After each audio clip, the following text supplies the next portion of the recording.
Class అన్ని SRH fans అంతా ముద్దుగా కాటేరమ్మ కొడుకు అని పిలుచుకుంటారు. నిజంగా తను అలాగే ఆడుతున్నాడు, కాటేరమ్మ కొడుకు అనే రేంజ్ లోనే ఆడుతున్నాడు. ఈ సీజన్ చూసుకుంటే తను ఇప్పటి వరకు 14 మ్యాచ్లు ఆడితే 14 మ్యాచ్ల్లో ప్రతి మ్యాచ్ లో తను డబుల్ డిజిట్ స్కోర్ కొట్టాడు. ఈ సీజన్ లో తన లోయెస్ట్ స్కోర్ 29. అంటే ఏ రేంజ్ లో ఆడాడు అర్థం చేసుకోవచ్చు. 14 మ్యాచ్ల్లో ఒక 29 తప్పించి 13 మ్యాచ్లు తను 30+ రన్స్ కొట్టాడు. అండ్ అలాగే 6 ఆఫ్ సెంచరీస్ కొట్టాడు ఇప్పటి వరకు. మొత్తంగా చూసుకుంటే 14 మ్యాచ్ల్లో 606 రన్స్ కొట్టాడు. ఐపీఎల్ హిస్టరీలోనే ఫస్ట్ టైం ఒక middle order batsmen top 3 openers and 1 down తీసేస్తే సెకండ్ డౌన్ లో అండ్ అలాగే సెకండ్ డౌన్ కింద వచ్చిన బ్యాట్స్మెన్ లో ఇంతవరకు ఏ బ్యాట్స్మెన్ కూడా 600+ రన్స్ కొట్టలేదు. క్లాసన్ కొట్టాడు, అది కూడా ఓన్లీ గ్రూప్ స్టేజ్ మ్యాచ్ లోనే కొట్టాడు. ఇంకా తను ఖచ్చితంగా గెలుస్తూ ఉంటే టీం ఇంకొక 3 మ్యాచ్లు ఆడవచ్చు. ఈ 3 మ్యాచ్లో తను ఇంకా ఏ రేంజ్ లో ఆడతాడో, ఆరెంజ్ క్యాప్ గెలుస్తాడో లేదో చూడాలి. ఆ రేంజ్ లో అయితే ఆడుతున్నాడు తను.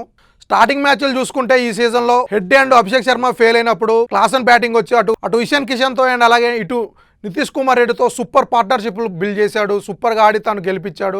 అండ్ అలాగే కొన్ని మ్యాచ్లు తను సలీల్ అరోరాతో, స్టార్టింగ్ లో అంకిత్ వర్మ ఆడాడు, తనతో కూడా సూపర్గా ఆడి గెలిపించాడు. ట్రావిస్ హెడ్, అభిషేక్ శర్మ, ఇషాన్ కిషన్ వీళ్ళన్నా కొన్ని మ్యాచ్లు ఫెయిల్ అయ్యారు కానీ క్లాసన్ మాత్రానికి ఇందాక చెప్పినట్టు ప్రతి మ్యాచ్ ఆడాడు. ప్రతి మ్యాచ్ 30+ రన్స్ కొడుతూ ఎస్ఆర్హెచ్ టీంకి ఒక బ్యాక్ బోన్లో ఉన్నాడు అనిపించింది ఈ సీజన్ అయితే తను.